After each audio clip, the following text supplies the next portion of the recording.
यो भिडियोमा हामी कुरा गर्नेछौँ बीडीएस प्रोग्राम। बीडीएस को चाहिँ सिट डिस्ट्रिब्युसन के कसरी गरेको छ त्यसको कुरा गर्नेछु। कृपया भिडियोलाई अन्तिमसम्म हेरिदिनु होला। ल भिडियो स्टार्ट गरौँ।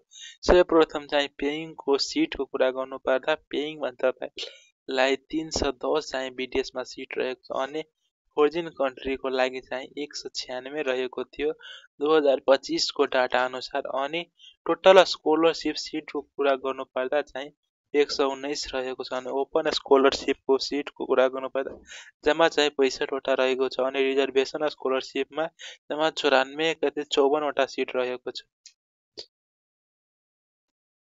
अनि कोटा वाइज चाहिँ स्कॉलरशिप सीट चाहिँ कसरी डिस्ट्रिब्युसन गरेको छ मा फिमेल मा चाहिँ 15 वटा सीट चाहिँ बीडीएस मा डिस्ट्रिब्युसन गरिएको छ अनि दलित फिमेल मा जम्मा 2 वटा सीट चाहिँ डिस्ट्रिब्युसन गरिएको छ।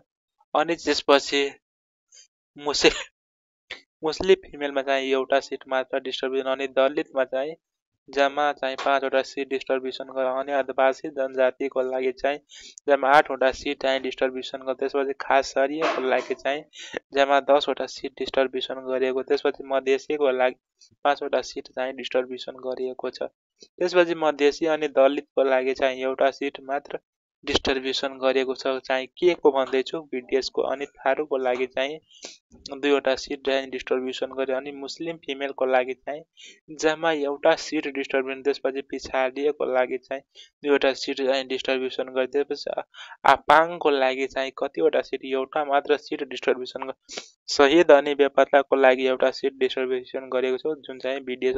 जम्मा टोटल सिट कुरा गर्नुपर्दा टोटल सिट चाहिँ 625 रहेको छ।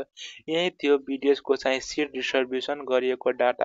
तपाईलाई भिडियो के कस्तो लाग्यो तपाईं कमेन्टमा लेख्न सक्नुहुनेछ। भिडियो तपाईलाई इन्फर्मेटिभ लागेको खण्डमा भिडियोलाई एक लाइक अनि एक सब्स्क्राइब गरेर अगाडि बढ्नु होला। हस् thank you and best of luck for your future.